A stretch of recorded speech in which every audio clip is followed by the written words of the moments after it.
Okay, go ahead and start the clip. Oh, it's on. Hey guys! This is Isaac from VR.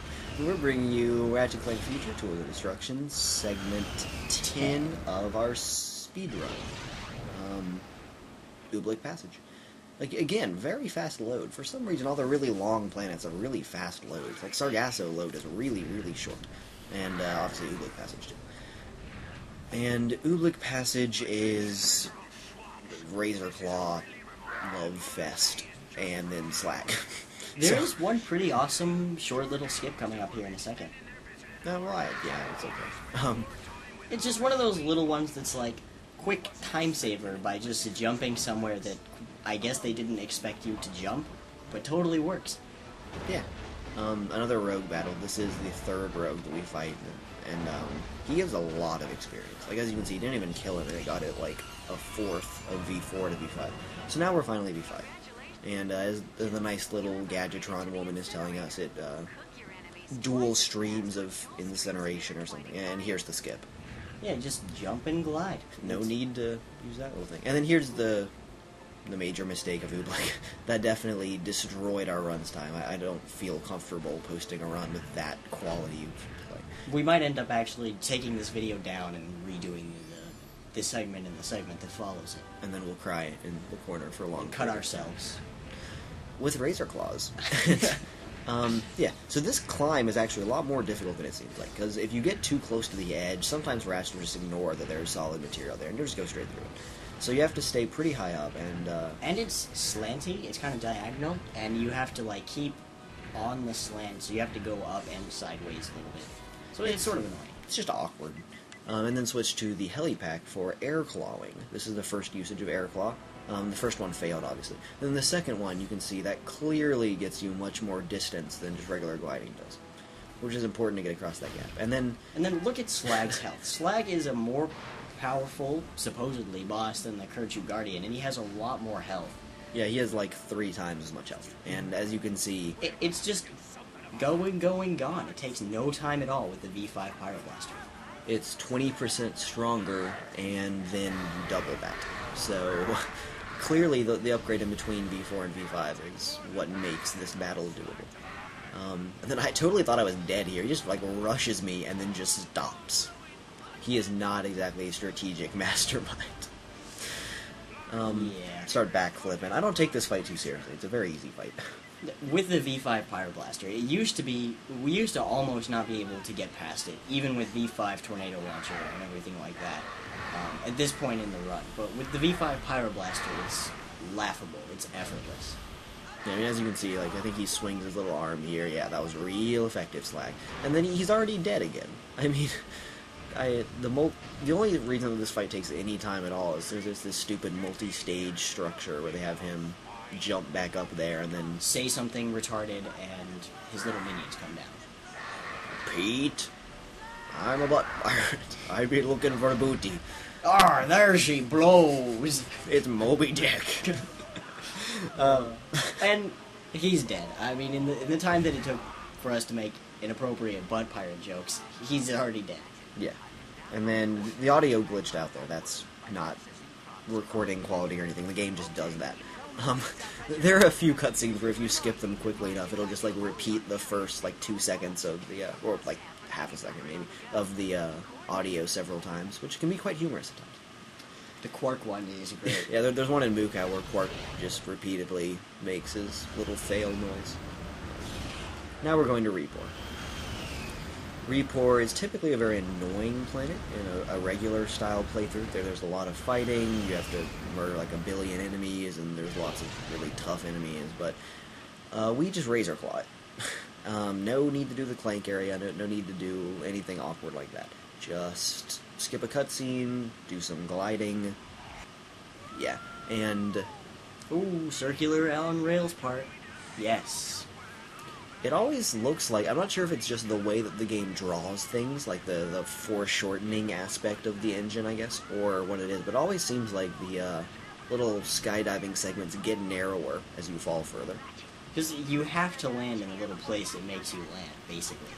Yeah, so as you can see, I just turn around, Don't even look at the enemies, and then equip the wrong weapon, and then Razor climb up this little thing. And that puts us right where Ratchet's section ends. Right, so Ratchet's section ends back here. But as you can see, we still have Clank. Typically, Ratchet and Clank get split up. You have to do a Clank section. But the only triggers that you actually need to trigger in order to leave this planet are this fight you have to complete and get those stalagmites to drop, and then the fight before this one. So this fight gets handled really well. I'm already on the big Cragmite, and I mean, he's so predictable. You just shoot where he's going to be, and already dead. You can even see where he's going. Yeah, there's not really much secrecy in his technique. Charge boots down here, and then again, Razor Claws earning their worth, allowing us to just kind of lazily do whatever we want to do, basically. Yeah, and then get up here and back up a little bit to cause these enemies to spawn. And then you have to fight all of these guys, and that's the second trigger. They come down from above, you murder them, some stalagmites drop. Apparently I was underneath that guy, that's pretty funny actually. But yeah, once you kill all of these guys, then that's the only two triggers that you need to set off to leave the planet. So you don't even need to do the Clank segment at all. And you keep Clank. Yeah, which is always cool, because, you know, jetpack. There's no way to speed this up. For some reason, they gave you a really long time in between waves to just hang out. And speaking of jetpack, I think, I'm not sure if we've mentioned it, I don't think we've mentioned it before, but we do all of our Razor climbing with the jetpack. The Razor Claw climbing is easier to do with the helipack, and it takes a few less claws to get up, taller things, but it's a lot faster with the jetpack. So just something to keep in mind. The jetpack high jump is really fast by comparison, because the helipack high jump, which has the very useful but also very slow sort of two-stage jump. Meanwhile, the jetpack is just a thrust. There's no really complexity to it. So that's Report done. Those are the only two triggers that you have to do, and the rest of the planet you can just totally ignore. And then supposedly this is like, being reunited with Clank. And get in the ship and fly to Igliak. And Igliak is the saddest planet in the run. By far the fastest planet. It's like a minute and a half, I think. Something like that. If that, I think we timed it at I don't know. 120? Something like that. It's a very short planet. And it used to be its own segment. It was brilliant. But anyway, the Igliak is a perfect demonstration of why buying the Razor Claws is a good idea. I mean, obviously, there's plenty of bolts. We haven't wasted any time gathering bolts since the first, 2 planets. We don't need anything for fighting other than the bombs in the beginning, the fusion grenades. But the two things we buy for fighting are the Shard Reaper and the Pyroblaster. That's all we use. Yeah, and then the Razor Claws we buy for exploration. And things like this, like climb straight of this, and then an Air Claw, and then kill 2 enemies, and then the planet's over. No need to go through a Ratchet section, and then a Gyrocycle, and then a Robo-Wings. No thank you. That sounds like it takes time, and speedrunners don't like that. I do have to say, though, the Robo-Wings on this planet are lame. I'm a big fan of the Robo-Wings. I love using the Robo-Wings. Very fun. Yeah. It's a shame that we had to cut them on Kortog, but it is faster. There's a fail Air Claw. Apparently I was doing very poorly. But it doesn't, waste much time, because you have to glide back down anyway. But there's... I guess only 3 Robo-Wing sections. There's the one in Kortog, which is, fun, I guess. It's not the best. And the Sargasso is definitely the best. And then there's this one, which is like a tunnel. That's it. There's no getting around the planet. Cars or flying vehicles, whatever they are. Yeah.